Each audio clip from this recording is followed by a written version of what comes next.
Near the grass-covered rampart which encircles Copenhagen lies a great red house. Balsams and other flowers greet us from the long rows of windows in the house, whose interior is sufficiently poverty-stricken, and poor and old are the people who inhabit it. The building is the Wharton Almshouse. Look! At the window there leans an old maid. She plucks the withered leaf from the balsam, and looks at the grass-covered rampart, on which many children are playing. What is the old maid thinking of? A whole life drama is unfolding itself before her inward gaze. The poor little children! How happy they are! How merrily they play and romp together! What red cheeks and what angel's eyes! But they have no shoes nor stockings.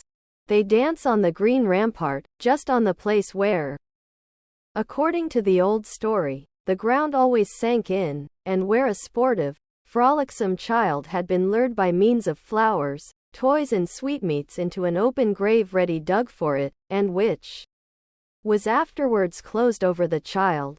And from that moment, the old story says, the ground gave way no longer, the mound remained firm and fast, and was quickly covered with the green turf. The little people who now play on that spot know nothing of the old tale, else would they fancy they heard a child crying deep below the earth, and the dewdrops on each blade of grass would be to them tears of woe. Nor do they know anything of the Danish king who here, in the face of the coming foe, took an oath before all his trembling courtiers that he would hold out with the citizens of his capital, and die here in his nest. They know nothing of the men who have fought here, or of the women who from here have drenched with boiling water the enemy, clad in white, and, biding in the snow to surprise the city. No, the poor little ones are playing with light, childish spirits. Play on, thou little maiden.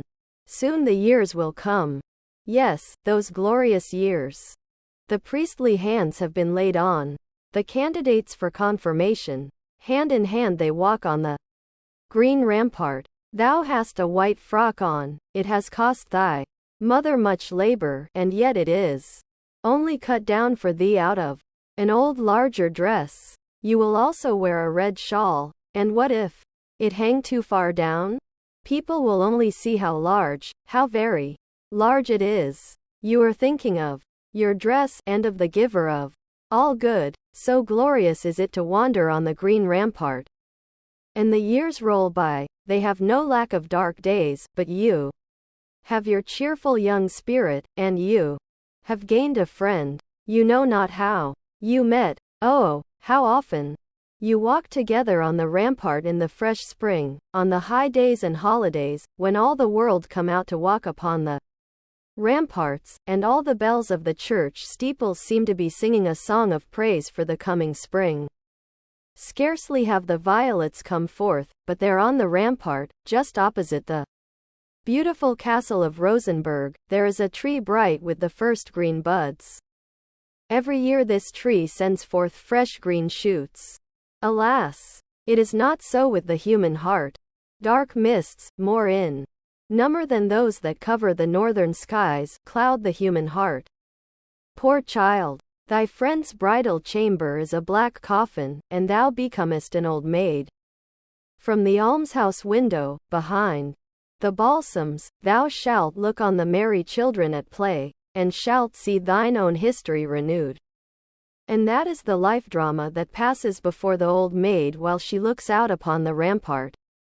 The green, sunny rampart, where the children, with their red cheeks and bare shoeless feet, are rejoicing merrily, like the other free little birds.